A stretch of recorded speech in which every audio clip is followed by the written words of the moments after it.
This is the Voice of the Land podcast with your hosts, Kevin Arnold and Nick Paulus. What's going on, everybody? Welcome on in to another edition of the Voice of the Land podcast. This is the season finale for Season 3, Episode 26. We're going to go out with a bang here with the season finale of Season 3. Of course, we are partnered with Web Streaming Studio by LPV and NEO Sports Network. You can always find the podcast on social media. Reach out to us on Twitter at VTL_pod. Follow Nick Paulus, my brother, my co-host, at CLE_Paulus. And of course, you can find Peter Tellep and LPV Productions, NEO Sports Network on all social media sites as well. We also have a Instagram page, VTL_pod for there as well. Voice of the Land on Facebook. And if you're really just need to fill your time, you can listen to the audio on any of your favorite podcast platforms. Google, Spotify, Apple. Hit that subscribe button there. And of course, you can also find us on video, all of our full show podcast episodes and special clips, whether they may be extras that you can only go to YouTube for, or just other clips from that we kind of had a lot of fun with during the week to kind of give you snippets, and then you can watch how it all flowed together in the full episode at Voice of the Land podcast on YouTube there. As I mentioned, as always, I am joined by my brother, Nick Paulus, and our producer extraordinaire, Peter Tellep. And guys, it's season 3 finale. We're going to take, a couple weeks off here, or maybe a couple more weeks before we get into the new season. A lot of things coming up for us. We're got a lot of things in the pot we're kind of cooking up.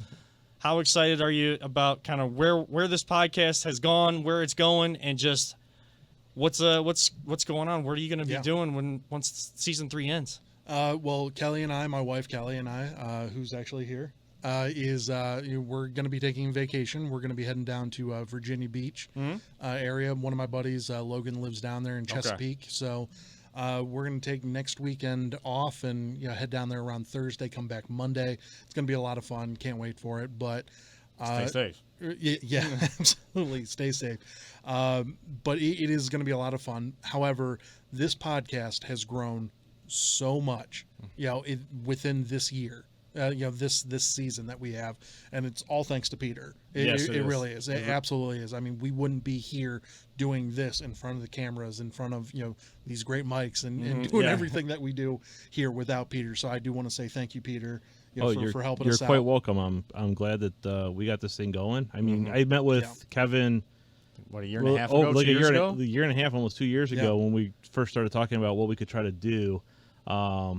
I don't even know if I had the space at that time. You didn't. You said that you were in the works of trying to find the space. You had a couple, you mentioned Parma.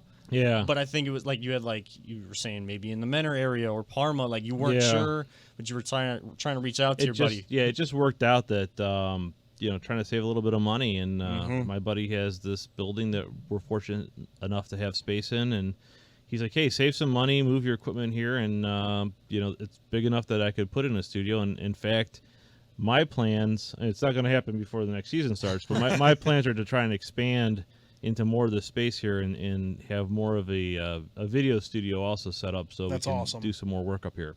But we'll see how that goes. And I know we're going to be making some improvements between seasons, though, just rewiring some of the stuff here in the studio and trying to make things a little bit better, just constantly trying to improve, the product we put out. So.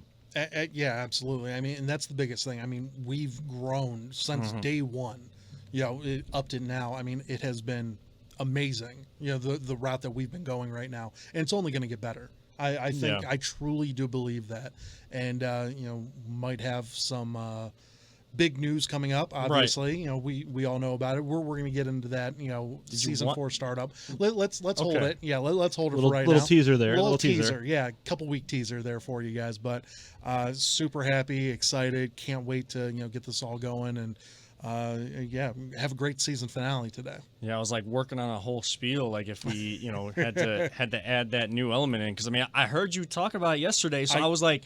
I did. Yeah, I was on ESPN Cleveland yesterday for ECT as well as the Next Level, so it was great timing. I was like, how open are we getting? Like, he's probably gonna announce it tomorrow. So like, I gotta like come up with a spiel, like how to tie it in. But you want to keep it a little bit more secret.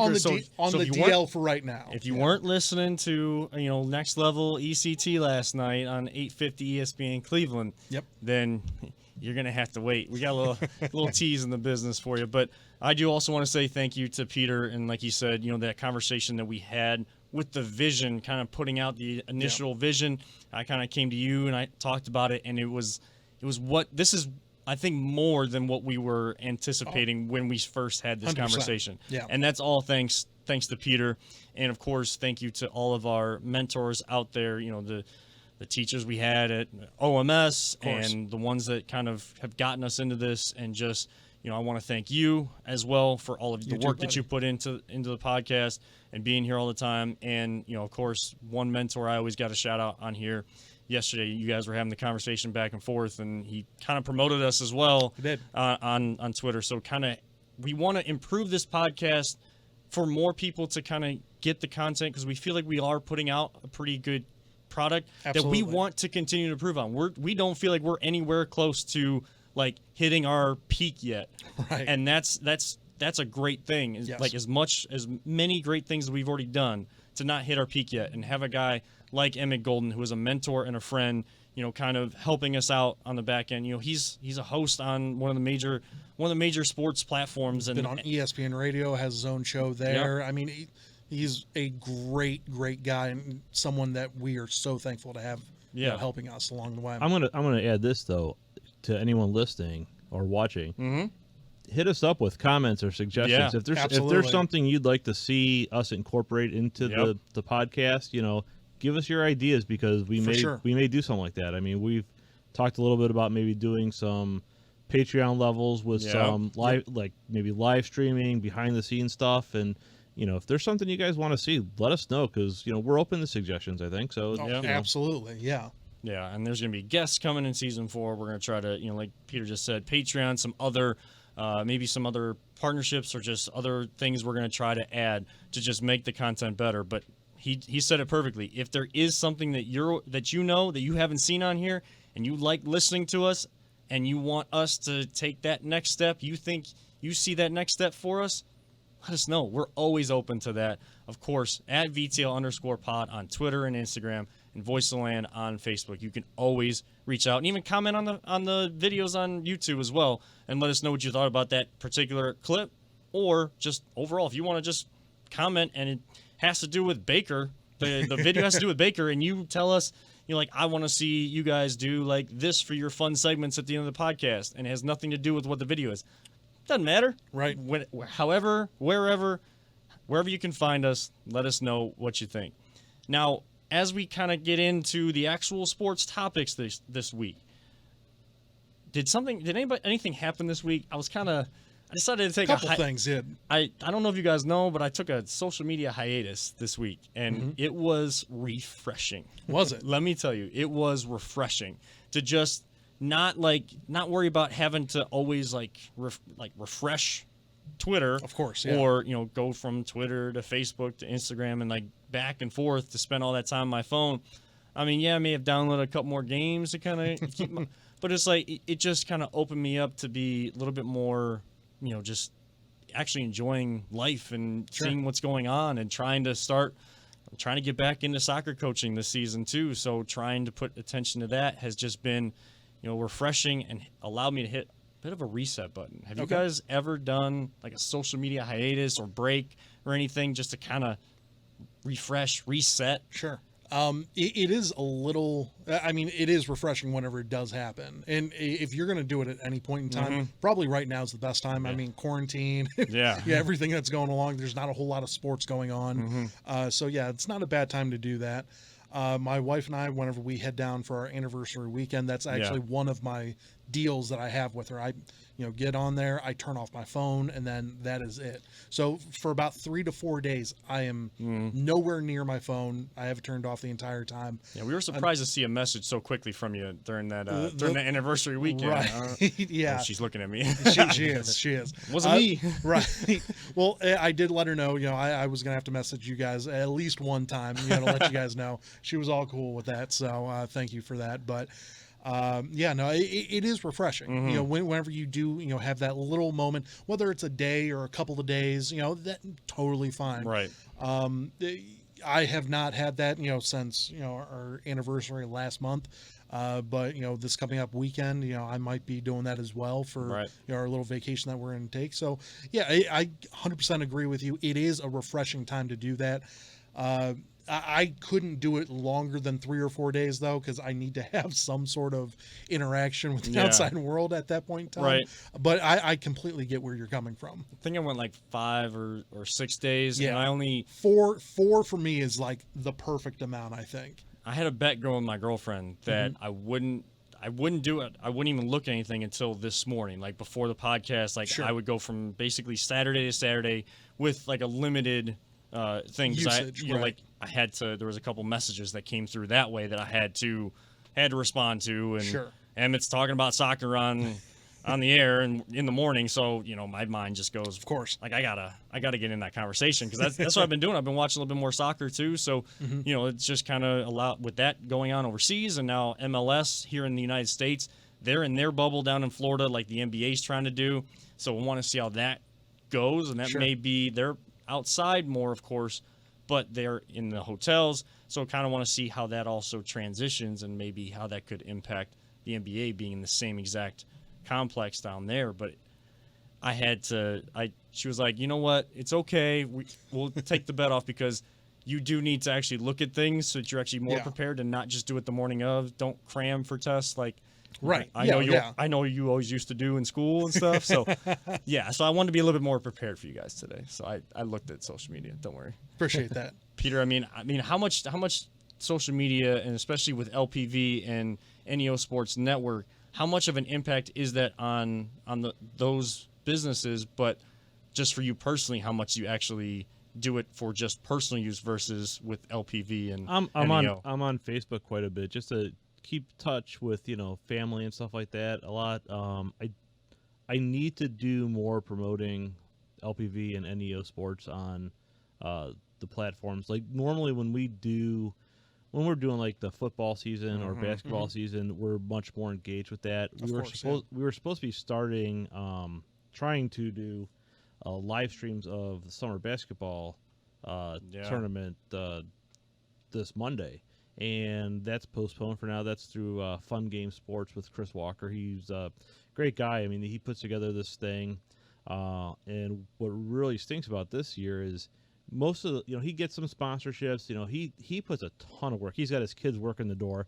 He makes his money, I think, on the tickets, coming in. Yeah. And you can't have crowds. Can't have that so now, we were trying to put something together, and right now with Cuyahoga County is level whatever it is, you got to wear masks everywhere. Level 29 or something. I don't even know. So we were trying to figure that out, and it's postponed for now. Hopefully it'll happen. So we do a lot to promote that when it's going on. Right. But yeah, man, I need a break from social media, because it's and we're actually going to go next month to Hocking Hills. Nice. For a couple days, and it'll be just a couple 2 nights 3 days down there, and it'll be nice to kind of disconnect and not have to do a lot. Now there is apparently Wi-Fi in the cabin. Okay. So we're not disconnecting that much, but I'll have my phone, but I don't really plan on I plan on being outside. Hopefully the weather stays. It won't be raining like today. Right. Hocking Hills Winery. Go down there. That's the place to do. Is it? Yeah. Well, we're gonna have the kids with us, so we'll see what we can do about that. But I've seen kids in there. It'll be okay. And we're taking the dog. We're taking the dog with us, so that's gonna be first trip with the dog. The dog's only like 5 months old, so first trip with the dog. That winery is our go-to place whenever we go down there, and they have these wine slushies. Ooh. The best thing I've ever had is this peach wine slushy. Wow, that sounds fantastic. They have a peach and what was it? Cranberry? What was it? Raspberry. Oh, yeah, that was it. The raspberry, goes with the red. It's good. Yeah, and I love red wine. But it's good, but that peach is fantastic. And I get brain freeze every time. Jacob's almost old enough to drive, so Oh, there you go. Well, I guess you have to just check it out this year, and then a couple years when he is driving. There you go. Our designated driver. Nice. Finish that Hocking Hills trip with the Parent of the Year award right there. Right. Yeah, I mean, but it is good to just disconnect and go out to places like that. I've always wanted to go to Hocking Hills, never had a chance. Hopefully, getting a chance this summer at some point too. I know that's in the works or something like that. So I might have to check out that winery too. Yeah. But I jumped back on Twitter yesterday, and there was just all like the girls like That's What B Said, yes. With Brittany Mollis and Bree and Meredith Kane and all like that whole group, and of course there's that Gabby Gowdy, yes. who's on Twitter as well. Kind of talks with them, and she's in Pittsburgh, but she's a Browns fan, Cleveland fan, and like just things like that where people that don't have their picture in their avatar. We talked about this last week with pet peeves. They don't have their picture in the avatar. It's like a weird name. It's like just somebody that's just trying to get a rise out of people. Long John Silver. Yeah, but yes. It's like they don't agree with you, so then they're going to shame you for they're going to try to shame you for image or how body you look. shame. Yeah. Yeah, it's like I jumped back on and I saw a bunch of tweets like that had happened throughout the week towards some of them, and and other people that are just kind of disagreeing, but the comebacks are out of this world.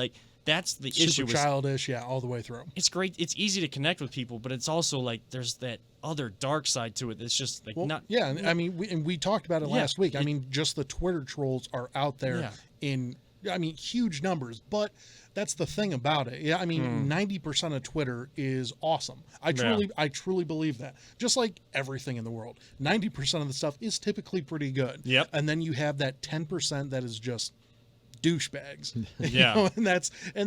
But unfortunately the douchebags have I guess a more higher voice or something like that. I mean, because it gets seen more. Yeah. And, it gets more clicks. And, right. It's the clicks just happen. how it goes. So 10% gets made out to be, 80%. 80%. Right. Yeah, right. And it's you go on, that's just filling up your timeline because everybody's just retweeting the same thing. Right. Or they're even copying and pasting it onto their own Twitter.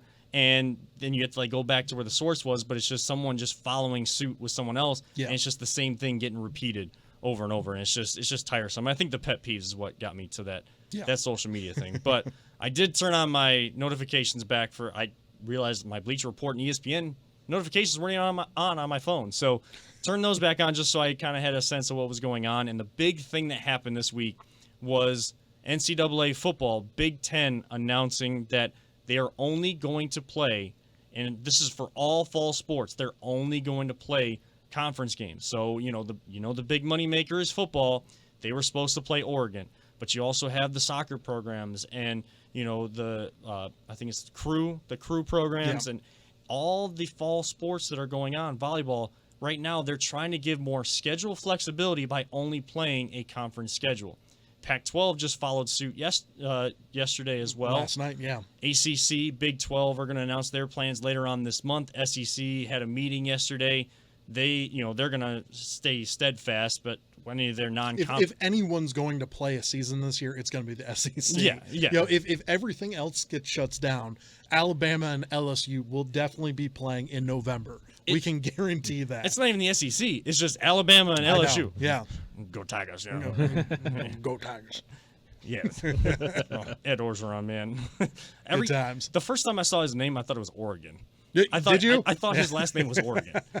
But so all of these fall sports, they're basically, to me, it's starting to feel like they're delaying the inevitable. Yeah. The unfortunate side and the unfortunate reality, and it's not to bring the tone down or anything like that. It's just we bring the reality here, and unfortunately, this virus is not going away. It was handled differently state by state, so you can only you go to one state and you might feel very comfortable to be there and play a game there or have other events that are going on there, but then you go to another one and it's the cases are on the rise. Some people say we're in the first phase. Some people say we finally hit that second phase. Who knows? But now you're looking at these sports like football in the fall that you thought were going to be, okay. Yeah. Everything could go as planned. NFL was on their plan. NCAA football was on their plan. You got Ohio State shutting down their football voluntary workouts because of players testing positive for the virus. Is there concern? Are you concerned that there's going to be any sort of fall sport on any level this year in 2020? My concern level is probably for college sports is at like an all-time high. I truly don't believe that we are going to see college football this year. I know that the Big Ten says, hey, conferences, we're going to do the conference games, everything like that. But I truly don't see that happening. And I don't really know how we're going to really come back from that. Right. Not to say that we're never going to see college sports again. Nothing like that. That's ridiculous. We will. But I don't think. I think Fields. Justin Fields is played his last snap for Ohio State. I think that he is going to go pro. And Trevor Lawrence, the same exact. Trevor Lawrence, Chris Olave, the wide receiver. Chris Olave. I mean, some of Chubb these... Hubbard, from Oregon State. I mean, a lot of these players, these top-notch players, I wouldn't play if I were them. I mean, what, you're going to hold out for, till next year? Because once again, I don't think that we're going to play this year. Yeah. So, I mean, that's 100% ridiculous. Go get your money. I mean, I've always promoted people getting their money. So, that is something that I think that they're going to end up doing. I don't think that we're going to see college football this year. Pro sports, we will, because there's way too much money involved. And not to say that there isn't for college, but like the 1% of college football, the Ohio States, Alabamas, LSUs, they want to play. I get that. But then you have 99% Kent States, Akron's, Bowling Greens, basically every MAC school, even like Indiana. Yeah. Like the lower Big Ten schools, all the schools at Rutgers, I don't see them being able to afford, that sort of, plan to, go out there and because they can't afford, a lot of these tests, for mass tests and everything like that. Ohio State can, Bama can, LSU can, Clemson can, but literally the 1% wants to play. The other 95 to 99% probably won't be able to because they can't afford it. And that's going to kill a lot of their scholarship athletes that they have already. And we were talking about this on ECT yesterday. Them not playing the conference games, only playing the conference games kills Kent State because they're supposed to be, playing like Alabama. I believe they were also going to be playing Ohio State too. A lot of these teams, they get millions of dollars for just going down there and taking an ass whooping. But it's great for their schools because they get all this money coming into the program. They're not going to have that now, and it's going to kill these programs. Like I think it's Buffalo and Bowling Green or something like that was supposed to play Ohio State besides Oregon. But right. I mean, it is those smaller schools that just come and take that beating. I mean, what is it? Alabama and schools in the SEC play teams like Mercer, like a division, like an FCS type team. Like they have that basically. That's their bye week type thing later on in the season. So, it's going to hurt a lot of these small schools, but it's also going to hurt like the athletes as well, like the student athletes as well, because. If these students can't go back to campus either, then you're not going to have college football or college sports be what they are. I mean, I've watched college soccer games so often, and the fans there, I mean, just like that student section and then the fans around in these different arenas or stadiums, it has a different level to it because the sport is still pure in a sense. When you get to that middle school, high school sport level, that's when that sport is pure because that passion is being displayed on the field or on the court or in the gymnasium. Whatever sport you're playing, you see that passion because it's just you're there. You're there for the game, and that's kind of your outlet. That's a lot of people's outlet from schooling. As much as school is the most important, that's kind of that outlet to kind of help them express themselves in a different way. And I'm having this feeling that amateur sports is going to be impacted tremendously, immensely by this virus, where we may not see any sort of fall sports. And it's sad to say. It would be sad to see. Sure. I'm hoping it just becomes conference games, and we have to just figure out the money for the smaller schools in college.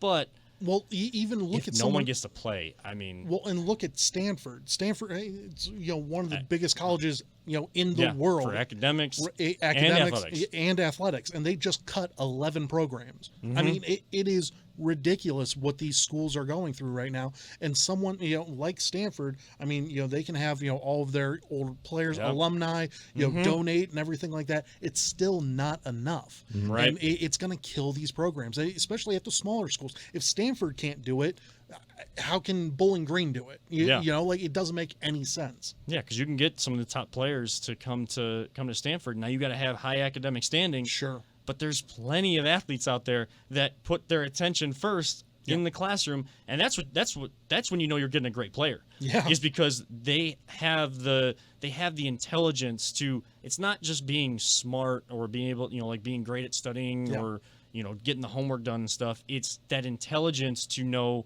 and that work ethic to know anything that I am tasked with doing, any responsibility I have, I'm going to give it my all, and I'm going to give you all that I have in each one of those elements. So you're going to get the best out of them in the classroom, which is most important, and then that's going to translate to how they become leaders on the field or on the court.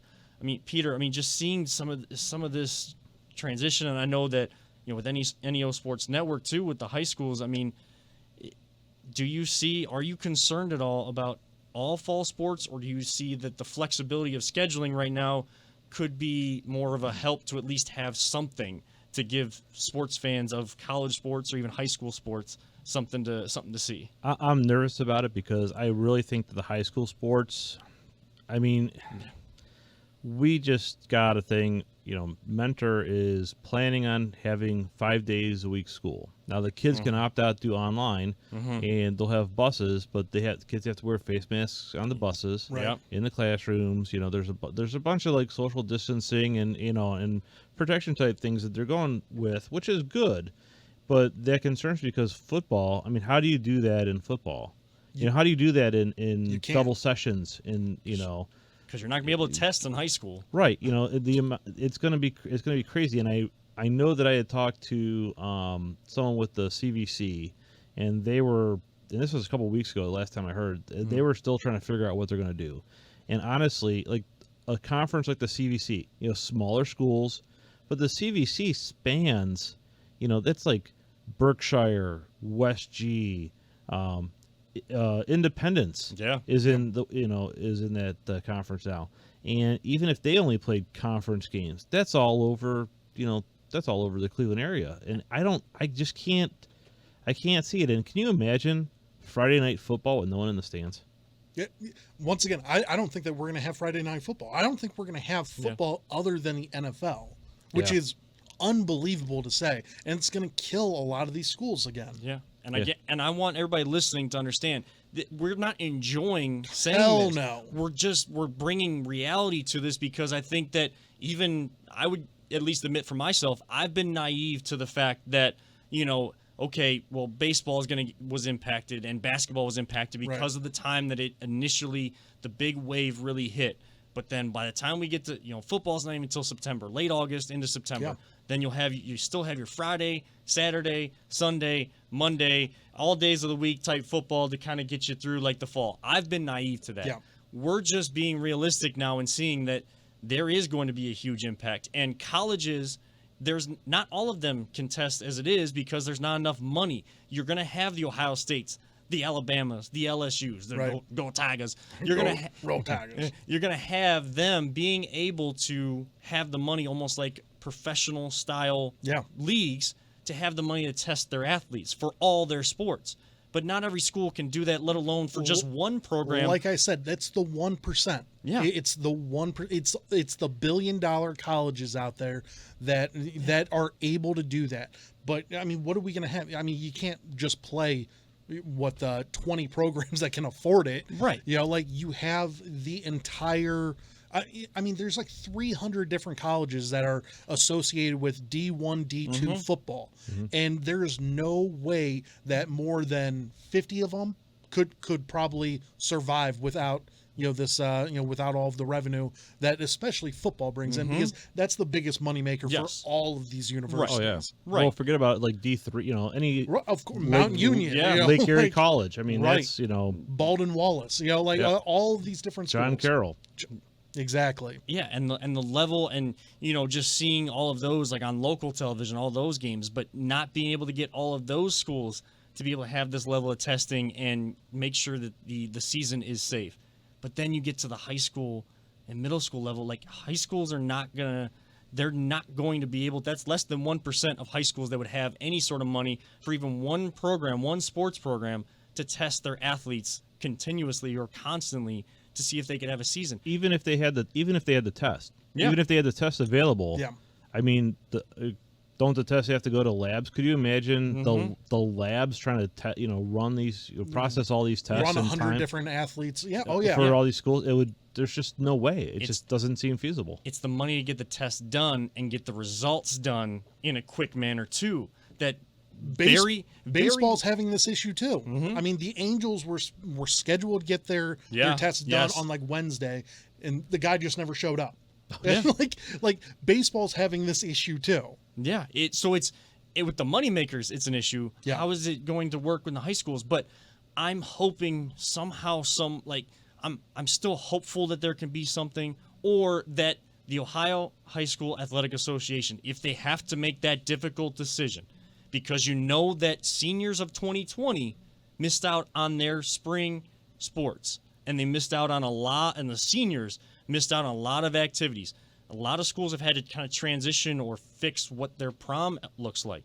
Wycliffe just changed prom to like being like an outdoor event, just like with like a DJ. Doesn't matter what you wear. It's just like a cookout type thing, to just have one last blowout in a safe manner. Yeah. So those seniors didn't get anything. But then when the fall sports, the big money makers, you got your high school football, your Friday night football, and you got the bands out there, and you got high school soccer and volleyball and golf and all of that going on. These seniors that have been building up to this moment, and the ones that get noticed that year, they're not on the radar right away. They may be able to assist with their academic pursuits by getting that scholarship and being noticed their senior year.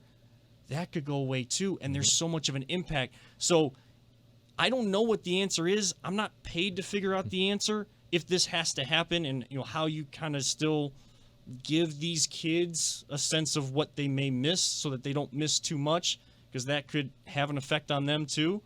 But we're going to have to make sure that, yes, we got to make sure the kids are safe and everyone is safe, and that's the most important thing.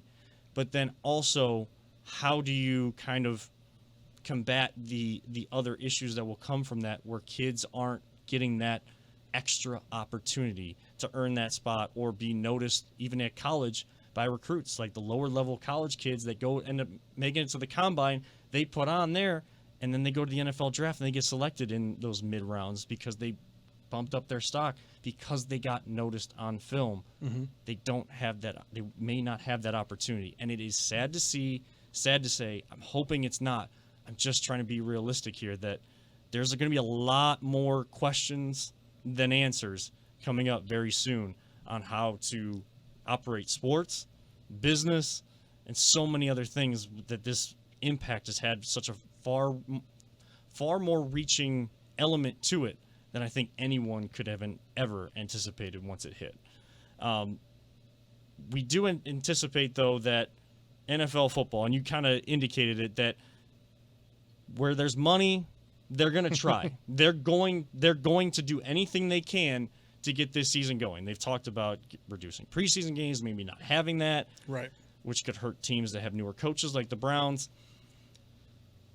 I guess right now we're still kind of anticipating an NFL season. So you have all these articles starting to come out because you're getting closer to when training camps are supposed to start. And by the time we start season 4, we'll have a much clearer picture on what at least pro sports are going to look like going into the fall. Yeah. But the Browns and Jeremy Fowler of ESPN has been doing these collections and basically getting research from GMs, coaches around the league, of executives. Who are the top players by position. And quarterback, in terms of Browns, Baker did not make that list. But you have Odell Beckham Jr., number 4 on the wide receiver list. Nick Chubb, number 7 on the running back list. Did you get a chance to really dive into some of these lists, Paulus, and just kind of where the Browns or some of the top talent that we know we have on this team, where they ended up on this on these lists. Surprising, underrated, overrated. How did you see it? So, first off, I want to say I think it's 100% ridiculous that Nick Chubb was number 7. Yeah, he's at least a top 5 running back in this league, if not top 3. I think he's a top 5. I think he's a top 5 running back. Now, I mean, is 7 that far away from 5? No. It's not like they put him 15th. It's nothing like that. It's not that ridiculous. Okay, but I do think it is a little shameful to put him at 7 for the workload that he's had over the last 2 years. I mean, I think that it shows in bunches that how great he is and how meaningful he is, for us, on this team. I thought Odell being number 4 and getting a number 1 vote. I think he got a couple of number 1 votes actually. I thought that was like very, very surprising. Because as of right now, I mean, his production over the last couple of years doesn't deserve number 1 votes. No, I want to be 100% honest with that. I love Odell. Him being a Browns player and him coming out this past week saying that the trade was the best thing that ever happened for him. I love that about Odell and in the fact that he is actually embracing us now and not just saying like, oh, New York sent me here to die. He's not saying that stuff again. He's like, you know what, this is actually a good thing for me. Once again, Odell being a number 4 wide receiver, I don't know. I think that there's others that you could probably put up there for that. But based on talent level, you would talent level, and you know what, he hasn't produced. If that's what the if that's what the mindset is, then that's fine. I mean, he is a top 5 talented wide receiver. Yes. I mean, he is he doesn't have the prototypical size like even like an AJ Green or someone. He's not 6 foot above. Right, he's not 6'3", 220 pounds. He's not Julio Jones. He's not like that. But I mean, the guy's 5'11", has been one of probably top 3 hands in the game. Speed, the explosion, everything for that. I did want to jump into the running backs though. Okay. So I have this pulled up as of right now. Here we go. So Saquon Barkley was number 1 on this list, which I would put Christian McCaffrey, who's at number 2, ahead of him. It's his calves that got him at number 1. Probably. Those thighs. Those thighs run for days. I mean, but I know he was hurt last year. Yeah. But like the hype to him and now having injuries as a running back. Saquon Barkley. Right. Yes. Yeah. I mean, Christian McCaffrey is definitely number 1 in my book. And I think I should have taken number 1 in fantasy last year over Saquon. You didn't anticipate injuries, but that's how fantasy goes. Of course. But, so let me give you the top 5. They have Saquon, Christian McCaffrey, Zeke Elliott at 3, Alvin Kamara, and Derrick Henry. Okay. And then who else is ahead of him? Dalvin Cook, which to me, I don't think Dalvin Cook should be ahead of Nick Chubb. No. Seeing as, his offensive coordinator is now working with us. Right. I think Nick Chubb is better than Dalvin Cook immediately, no matter what. Dalvin has great hands. Okay. That's fine. And he's quick. He can cut, but the guy's not consistently healthy. He gets injured all the damn time. Nick Chubb never leaves the field. Nick Chubb, if Freddie Kitchens gave him the ball 35 times a game, like I wanted him to last year, we would have been 11-5 and would have been okay. Freddie'd still have a job. If he gave the ball to Nick Chubb more. Yeah. It is a damn shame that, that those players, that some of those players are ahead of him. Because once again, I think he's better than Dalvin Cook. I think that he's better than Alvin Kamara. As of right now, I think he's better than him. Zeke Elliott, I don't know. I kind of view him as being right around there. Who are your top 5 running backs? My top 5 running backs, I have in no particular order, Christian McCaffrey, Saquon Barkley. I do have Nick Chubb. I have Derrick Henry, and I'll probably throw in Zeke. Okay. I think those are probably the better, the better ones. To finish out the top 10, after Nick Chubb at 7, it was Joe Mixon, who I like Joe Mixon a lot. Josh Jacobs, a little high on the list, I thought, but he's a good player. He's had a great rookie year for the Raiders, and Lev Bell, who you always forget is still in the league, but it's because he plays for the Jets, and the Jets are god awful. Yeah. They never put an offense around Sam Darnold, which is going to kill Sam Darnold. They don't have the offensive line, they don't have the offensive weapons.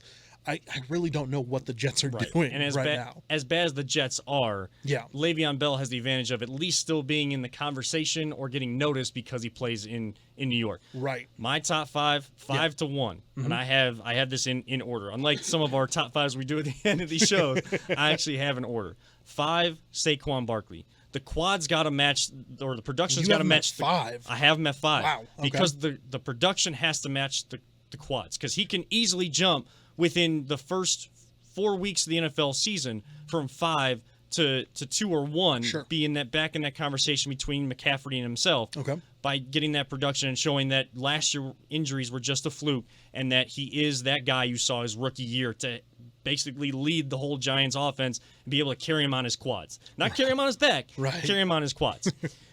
Then at number 4, I have Derrick Henry. Okay. Just because the way that he was able to lead the Titans and those playoff performances and getting into that point, I know that, people didn't like that he got the rushing title and got enough yards to get the rushing title last year. Yeah. But he earned it, and he was a Titans team that, He's a great player. I think he's one of the best December running backs I've ever seen, because from the production from September to November, it's okay. I mean, he's getting and he's one of those 70, 80 Alabama yards. running backs. Right, he's getting 70 to 80 yards a game, and you're like, okay, cool. But December hits and people are tired. He just keeps churning it out, and he is a great, phenomenal runner in the fourth quarter. Yeah, the Alabama running backs get overrated coming into the league. Yeah. But they find their niche in the league, like Some of them. like Not Trent Richardson. well, not Trent Richardson, but who's in Baltimore now and was like saying like big Ingram. Mark Ingram. Mark Ingram, who was with the Saints and then Yeah. moved on the Ravens. He wasn't great in the beginning, but he's kind of found that niche and been able He's to a complimentary back, and he is great in Baltimore. Yes. What they ask from him in Baltimore is perfect. Yes. Number 3, Nick Chubb. I have him as a top 3 running back in this league because he can do it all. He can hit you with the power game up the middle. He can get outside with the speed. We've seen those long runs. He can definitely catch the ball out of the backfield. Had a couple fumbles last year, basically in one game against New England, and those couple plays really hurt them, Of course. in that game. Number 2, I have Zeke Elliott, because I think even though he has been a little bit different than he was at Ohio State, he's still that powerful running back that can, again, do it all. He runs that offense. And he's that quintessential new NFL running back to kind of get involved in the pass game, but also hit you with that run and break down and wear down a defense with just being able to hit the hole. And having a great offensive line in Dallas has helped. But you saw what he did with a great offensive line at Ohio State too. All he needed was that little crease, and he was gone, or he was going to run people over. And at number 85 yards through the heart of the South. Yes. And at number 1, and who knows what the Panthers will look like, but Christian McCaffrey is the number 1 running back right now in the NFL, and probably going to be, again, a top pick in fantasy football drafts. A lot of people are even starting to have those. I don't even want to look at that yet, because I don't. It's way too early for that. Don't get me wrong. I don't want to get my hopes up. I start August. Like August 1st, I start doing, all of the different fantasy mock drafts and everything like that. I don't touch it until then, because everything's fake at that point in time. Because whenever the training camps start happening, people get injured. Yep. And then you got to look into account of everything that happens then. I normally don't do anything until preseason game 3. Yeah. After preseason game 3, and then we start looking. We're not going to have that this year. This whole year is going to be crazy. Yeah. Especially for fantasy football. I'm not going to know when to, if there is an NFL season, I'm not going to know when to draft, because I'm I know. usually drafting around that same time. Yeah. And it's like, there's no games to really help me in determining who I should pick, and, kind of those underrated guys. One thing that when we had Matt kind of fill in for you the 1 week, one thing I made sure I didn't really get into, because he likes to talk about his fantasy football team, was how they've already had their dynasty draft, because they have their teams, and you can basically dynasty leagues. You're trading all year round. You're collecting these draft picks and stuff, and then you just draft the rookies the next year once you've started a dynasty league, so that you add the new player pool into your team. They already had their rookie there's like a limited pool of talent that you're going from, so it wouldn't take as much time. They already had their rookie dynasty draft, when I'm not even thinking about doing a mock draft yet. And I think even Jay, always positive Jay, has done. He said he's done 200 mock drafts, and he wants to do 1,000 or something before. It's like I've stopped trying to prepare ever since I lost brackets to a 7-year-old. Right. And when it become when these fantasy things come down to a crapshoot, and just people that may not put as much attention to it, and there's luck involved. And I'm not gonna lie, whenever it comes down to these fantasy drafts and everything that we do, last year you weren't able to make our fantasy draft, but I was ripping on You're just preparing for virtual. Exactly. I was very true. But our good friend Bill Lewis, shout out. Hope you're listening and watching. But I ripped on his draft. I was like, oh, you took Derrick Henry. What an idiotic pick that was. Lamar Jackson in the 5th. Oh my happened. God. Right. And then he ends up tearing up the league and dominated. I mean, it is one of those things where it's like, who knows? Right. At this point in time, I've won one league, 2 leagues, I should say. But who the hell knows what's going on? You'll get your chance one of these days. I just want a belt. Right. That's all I want. I see all these leagues with the championship belts. I'll never be a professional wrestler. I just want one of those year, belts. and we were talking about it. We had the Fantasy Voices last year, podcast. Yeah. We'll hopefully be able to do that again here, and kind of go from there. I can't wait for it. Yeah, we'll definitely get Fantasy Voices back going again as long as we can have NFL football. Right. Now, also with the Browns, we kind of mentioned these lists. We mentioned how Baker wasn't on that list at all that Jeremy Fowler was able to get put together. But you also have Patrick Mahomes, who is the best quarterback in the league right now, and without a doubt signs a 10-year, over $500 million deal. And there are clauses in there and opt-outs, things like that. I believe the injury clause, and Peter and I were talking about that. If he gets injured like Joe Theismann and can never play again, he gets $131 or $133 million guaranteed. Yeah, and that kind of contract, that kind of money, you're still set for a long time, if not for a lifetime. You're set for a long time. Your kids are probably all set. Yeah, I mean, you just put that money away. You'd be all good. But $500 million. He's not just the highest paid player in the NFL. It's the largest contract in sports history. Yeah. Now, what does Baker have to do to prove that he doesn't deserve that kind of $500 million? No, definitely nowhere near there. Right. But what does Baker have to do to even get on that list coming into the season? Sure. And is there anyone on any of the Cleveland sports teams in this city that you would even consider giving that Patrick Mahomes style deal to keep them here for that long? First, starting off with Baker, I think Baker just needs to cut down on turnovers. Cut 2 things: cut down on turnovers and get a higher completion percentage. And I think that's going to happen because he's one of the better rollout style, play action rollout quarterbacks that we have, that we've seen in this league. He does a very good job doing that. That is the exact style of offense that Kevin Stefanski runs. If you've seen what Kirk Cousins has been doing the last 2 years in Minnesota, he has been amazing, especially with the rollouts and and bootlegs and everything like that. He does a very good job because it's quick, easy 1-2 look routes that he's looking at the tight ends, or he's looking at either Thielen or Diggs. It's like just do that. We have a better combination than what Thielen and Diggs was in Jarvis and Odell. Now we have Hooper, who I believe is better than Kyle Rudolph that they have for them. Kyle Rudolph a couple years ago was hell of a tight end, but now he's a little bit older in the tooth, longer in the tooth. So go from there.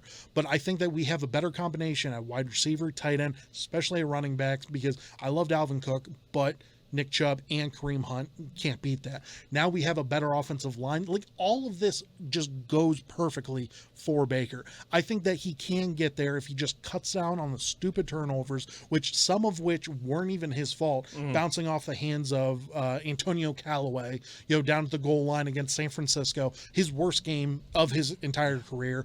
But before that, he threw an interception to Richard Sherman, which he literally he basically literally tossed it right to him. Yep. By far the worst interception that I've seen Baker throw. And I mean, it's just cutting down on those turnovers and getting a higher completion percentage. I truly believe that we're going to see Baker come into this year, and if he has, like his rookie year, he was right around 64% completion percentage. That's what I want. You get me that Baker, and cut down on the turnovers. Do what he did his rookie year. Go 27 touchdowns to, I think he was at 14 interceptions then. Cut that down even more to like 10 interceptions. That would be a huge change, and I think that would boost him up into the top 10. Now, in order to get to top 5, you got to look over to take over some games. Yep. And we've seen him do that on a couple of the games, but it is one of those things where it's like he's still a very young player. He's still very green. We keep giving him all these different head coaches and offensive coordinators. He has like 5 different playbooks that he's already seen so far. Just cut it down, calm down, give the ball to Nick Chubb, and I think we're going to be fine. Yep. In terms of Baker, and we'll just kind of start there. Yeah. You're right about cutting down the turnovers and just being more, just playing sound football, that accurate passer that we knew that he was. And the reason why even he's never going to get, and he's not going to do enough in 1 year to even get anywhere close to the that extension from his rookie deal to what Patrick Mahomes got. But remember, Texas Tech and Oklahoma were in that big time shootout that they like to use and go back to. Of course. And so Baker has that element to him as well, that flash element to him. He's not as tall as Patrick, but he doesn't have as strong of an arm. He's not Patrick Mahomes. Right, he's not. Right. But he has like those elements to kind of get a team to that point, to kind of go to be, whether in a shootout or be in a close game that's defensive driven in the beginning and kind of have enough at the end. He has all of those elements that we've seen that Patrick Mahomes has in his own style with Kansas City, that has worked well with Kansas City, and he meshed well with Andy Reid in that regard. And you're hoping that Stefanski and Baker are that kind of tandem where it's just like Baker's style and Stefanski's offense, that just comes together. And that was the whole point of hiring him. Outside of cleaning up the turnovers and play on the field, it's being the leader that we've heard Baker has been in these meetings, joining in on wide receiver or running back Zoom calls that he's not required to be in. He's there and he's voicing. We're being told that he's being vocal in these meetings, and he's being vocal in actual team meetings, not out there on social media when people try to bring up and continue the criticism that he does deserve, but again, just trying to basically bait him to see, we're going to put this out on First Take. We're going to talk bad about Baker. Will he respond to us? Or something on Get Up or on FS1 with Undisputed, like something to mention Baker's name.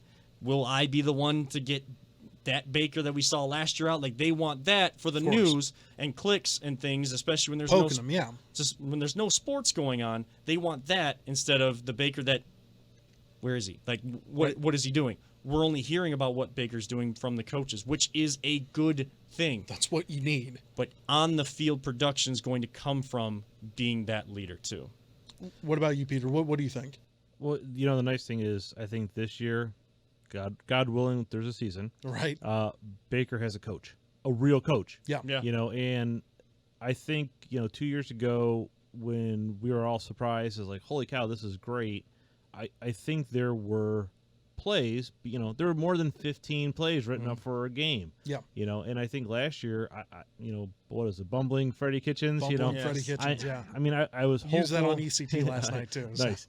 I was hopeful, and I was just, in the Browns, really, if you think about it, I'm trying to remember back to some of the games. They came out at the beginning of the games and they looked good. Didn't they score almost on every first possession? Yep. It's the exact opposite of the Browns that we've seen in the past. Right. And then there's no game plan. There's nothing. So they literally planned for the first drive, maybe the second drive. Yeah, and that was it. And that was it. It's like, Freddie forgot about the rest of the game. So and I'm sorry to cut you off real quick, but the fact that we played against the Cincinnati Bengals, who literally had the worst run defense in the league, and you give Nick Chubb 3 carries in the first half.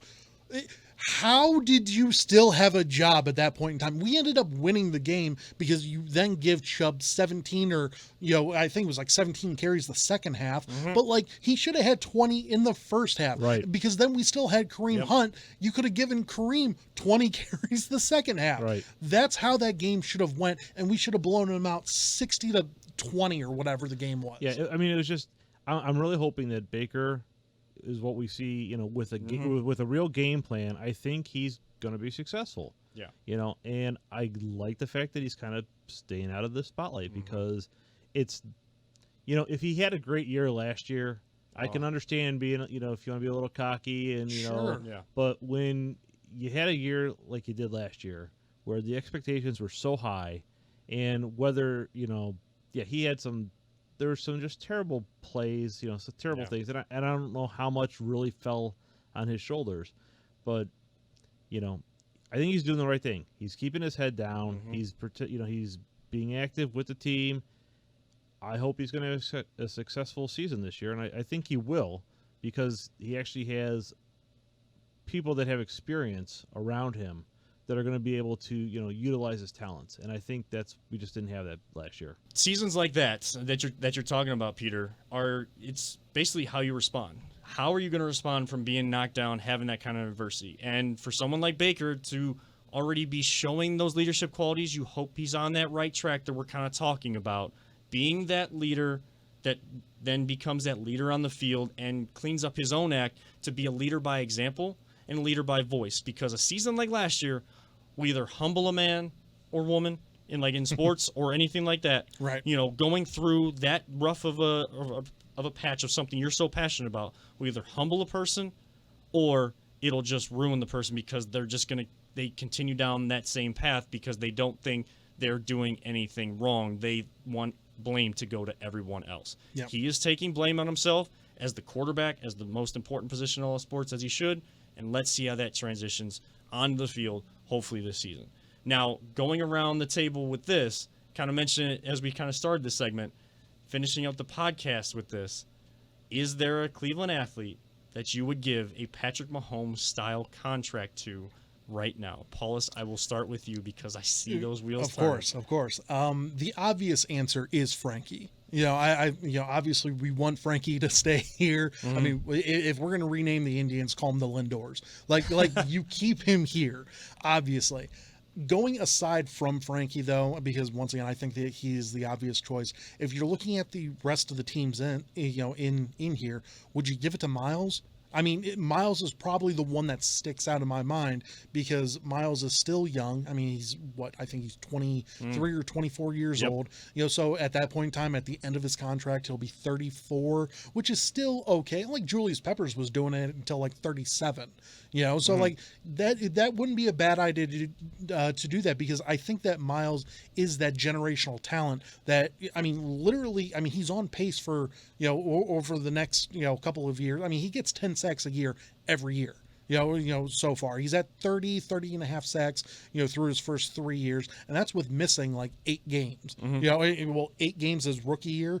And then, having missed the last 6 games this past year, and he still had 10 through 10. So, I mean, he could literally hit 100 sacks, which is like that Hall of Fame mark. He could get anywhere from 100 to 120. I'd look at him.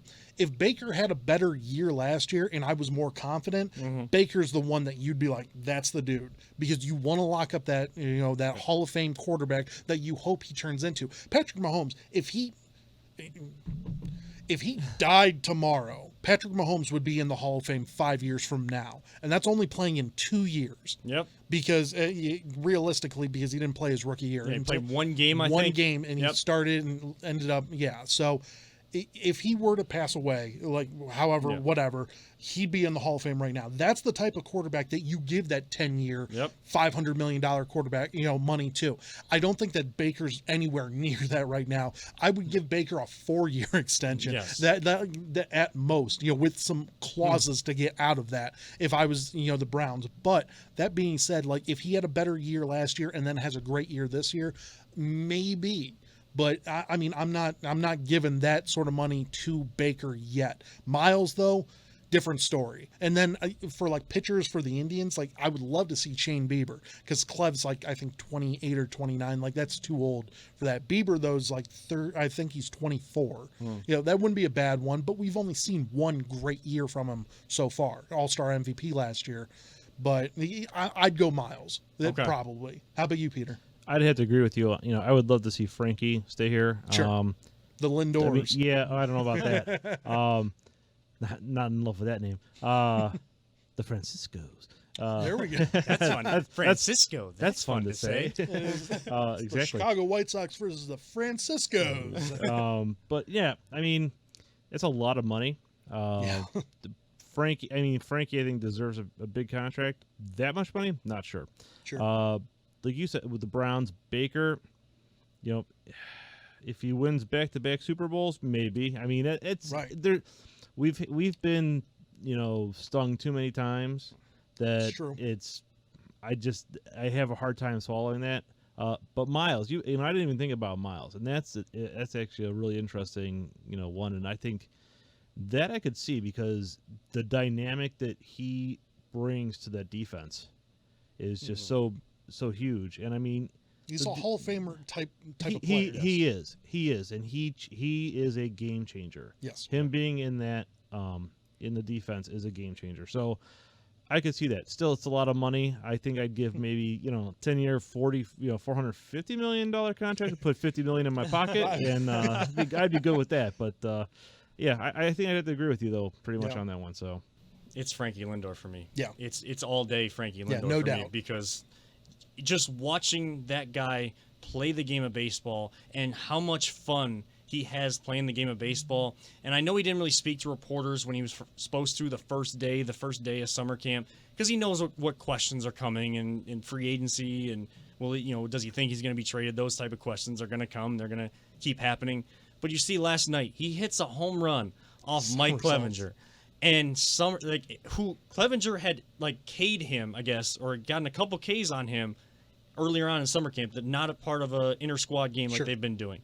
So Frankie hits that home run, comes around and somersaults across home plate, and is just smiling the whole time. And you hit a home run off a Clev, you start smiling a little bit. So. Yeah, but also just having the time of his life playing the game and being one of the absolute best players in the game of baseball, especially in this era. And he is right there for you, a cornerstone. And I know that a big contract like that, even if we had an owner that was willing to spend a little bit more than the typical mid-market owner, right, that would still be a little rough for a mid-market team to consistently have talent around Frankie to play with. I understand that, but if you're asking me right now, one Cleveland athlete that I would give a Patrick Mahomes-style contract to, there is no doubt in my mind, it is Mr. Smile, Francisco Lindor, one of the best players the Indians have had in their franchise, and one of the top 3 players in all of Major League Baseball today. That there's no doubt in my mind. Yeah. No, I 100% agree with you on that. I think, I mean, Frankie is the guy. If Frankie's the guy, there's no doubt about that. But, outside of that, and with baseball, with the Indians, it's so tough to look at that and say, oh, yeah, I'd give him $500 million because they're worth $1 billion. So he's worth half your franchise. Right. I mean, if you're looking at it from that sort of standpoint, Kansas City can do this because, they're an NFL team. They're billions already, but they just won a Super Bowl. Yep. And he just got, the MVP, 2 years ago. I mean, he is that type of guy that there's nobody else in the NFL that I would even think about giving that contract to. Like they were talking about, this is only going to make, Lamar Jackson, Deshaun Watson, they're smiling now. But they're not going to touch that contract. Yeah, I mean, Lamar Jackson literally just was the unanimous MVP last year. And a great season. I'm not going to, 14-2 record. I mean, he played out of his mind. Great running the ball, and he actually did a pretty good job throwing it last year too. We give him crap, call him a running back, but he did a great job last year. MVP, well deserved, but he's not even worth half that money. No. You know, like they're talking about locking Lamar up. I saw Ocho Cinco was talking on Twitter that he's going to get probably a 6-year, $200 million deal. That's his thought, which, hey, sign me up for that if I'm Lamar Jackson. But the fact that you didn't make half of what Mahomes is going to get just shows you how great Patrick Mahomes truly is and how well deserved that contract is. A lot of us, you know, we're talking about it. We were talking about it before. He's worth like 19% of their cap, which is a huge number. 19% of the cap. Brett Favre signed a contract back in 2001. It was 1 or 3, and he signed for 19% of the cap. It was $60 million. The fact that it's jumped up that much blows my mind. And he's only worth 19% of the cap, and still gives him some flexibility. They're still going to hold on to Tyreek, Travis Kelce, and probably Sammy Watkins for at least this year. Yeah, and free agents know who the quarterback's going to be, so if there's any that aren't just looking for that big contract to go where someone's going to be able to give them the money, they're looking to go win and compete. The quarterback is there for you, and you know he's going to be there. Unlike what we had here with LeBron. LeBron would have been the athlete just like that absolutely. to give that contract to, but he was never willing to commit or give the information out to other free agents that he was willing to commit. And he's kind of done more of what is considered smart in the NBA. Sure. Signing those short-term deals to try to make more money as they saw more TV revenue coming in and the max contracts being higher when they had a chance to sign those. If you could sign LeBron or Frankie to a 10-year deal, who would it be? Not like LeBron at age 24. So in their prime? In their prime, age 24 LeBron, age 24 Frankie. Man, I'm going LeBron. You have to. You have to. I know that second, I'm a little biased with my affinity towards LeBron, right. But I mean, it's just if you're going prime to prime or like that cusp of the prime, 24, age 24, both of them, I'm going LeBron. But it's like it's not a wide of a gap. Pulling teeth. I get it. Like it's you saw teeth. the wheels in my head spinning right there. And we love Frankie. Yes. But like if you could only give it to one at the age 24, I mean LeBron. I mean he's still putting out at 37. You know, so I mean, or what, 35 right now. Right. I mean he's still doing a great job, but. He's still playing at a max contract player level at 35 after all those miles that he's been put on his body. So most just in the NBA history. Yeah. So I guess that saying that I would give it to him, just seeing what his career has become to this point. Yeah. What a way to end a podcast. That was a great. That was a good one. On a tough question, man. Of course you're gonna bring that question in here. But that is gonna wrap it up for this edition. Now, just to let you know, we are gonna have another YouTube exclusive clip coming post-show, so kind of giving a sense of what we might be trying to look into in season 4, some extra little content you may have to really dig deeper for coming up in season 4. All you have to do now is go over to Voice of the Land podcast on YouTube, get the bonus clip. We're going to talk biggest game we've ever gotten to attend live in person. So if you want to tune into that, go over to YouTube, watch the video clip of that. But for Nick Paulus and our producer extraordinaire, Peter Tubb, I am Kevin Arnold saying what a wonderful Season 3 this has been. Looking forward to even better things in Season 4. Thank you to everyone that listens, and to all of you sports fans out there, as always, don't let anyone ever tell you it's just a game. And everyone out there during these difficult times and everyone that listens, we truly love you all. 3,000. We will see you in 2 weeks.